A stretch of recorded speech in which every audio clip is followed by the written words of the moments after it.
നമ്മൾ ആകെ കൂടെ വിദേശത്തു നിന്നുള്ള ഉൽപ്പന്നങ്ങൾ വാങ്ങുന്നതിന് വേണ്ടി മാറ്റി വെച്ചിട്ടുള്ള തുകയുടെ 85%.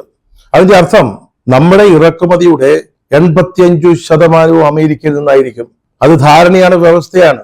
ഇനി കരാർ ഒപ്പുവയ്ക്കുമ്പോൾ അത് നമ്മുടെ മേലുള്ളൊരു വലിയ ഭാരമായിട്ട് മാറാൻ പോവുകയാണ്. എന്നിട്ടാണ് ഇന്ത്യക്കുള്ള പകരം തീരുവ 50% നിന്ന് 18% കുറച്ചു എന്ന് പറഞ്ഞ് മോദി ഭക്തന്മാര്, അദ്ദേഹത്തിന്റെ വാഴ്ത്തുപാട്ടുകാര് ഇവിടെ ശബ്ദമുണ്ടാക്കുന്നു. മറ്റൊരു വ്യവസ്ഥയെ പറ്റി നമ്മൾ പറഞ്ഞു, നമ്മളിനി എണ്ണ വാങ്ങേണ്ടത് ഒന്നുകിൽ വെനസ്വേലയിൽ നിന്നാണ്, അല്ലെങ്കിൽ അമേരിക്കയിൽ നിന്നാണ്. അതാണ് നേരത്തെ പറഞ്ഞ റഷ്യയിൽ നിന്നുള്ള എണ്ണ വാങ്ങാൻ പാടില്ല.